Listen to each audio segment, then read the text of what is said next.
You find men who know that equal MC square, but they don't know Al-Fatiha. There is knowledge that is mandatory on every Muslim, male and female, regardless of what is the level of your knowledge. معلوم من الدين بالضرورة of فروض الأعيان. There is no difference in that part of ilm between a scholar and a non-scholar.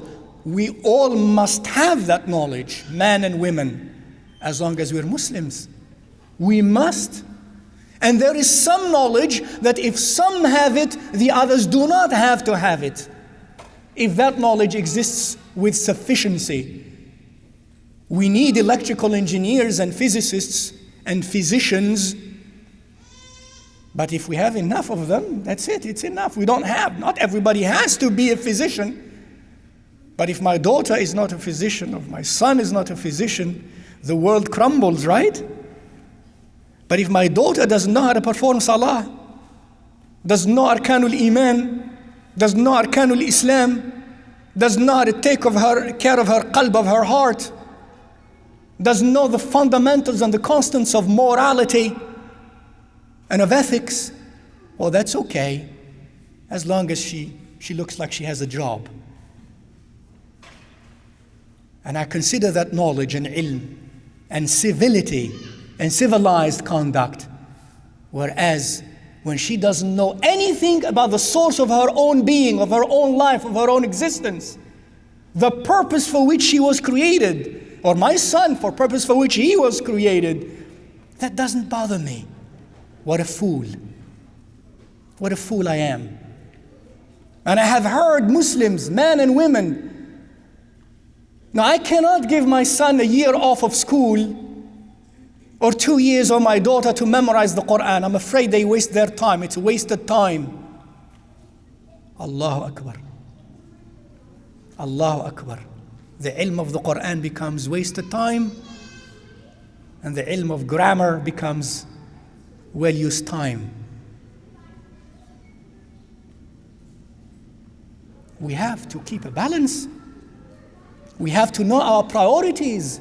When you and I die, the first question is not what degree you had from Syracuse University or from Duke University or Harvard, but who is your Rabb? Who is your Nabi? What was your opinion about that Nabi? How did you live your life in remembrance of that Nabi? Did you perform salah?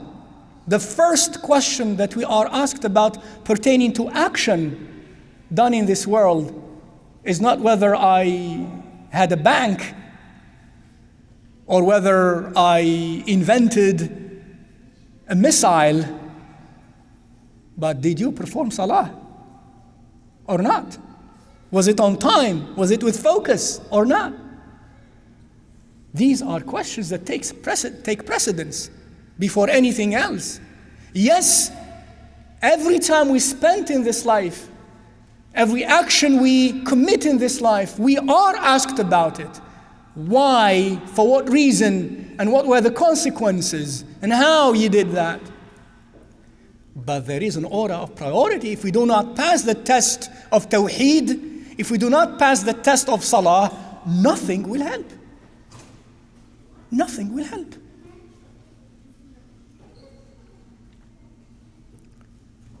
So the angels, the birds, the fish, they all pray for you when you seek ilm, when you seek knowledge.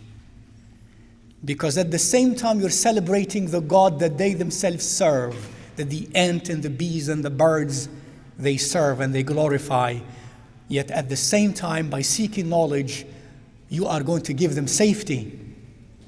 You're not going to hurt them. Because the ignorant teaches this deen, and the culture of our deen teaches that the ignorant does to his own or her own brother that which an enemy does to another enemy. يَفْعَلُ الْجَاهِلُ فِي أَخِيهِ مَا يَفْعَلُ الْعَدُوُّ فِي عَدُوِّهِ. Remember that? The ignorant will do to his own brother or sister that which an enemy does to another enemy.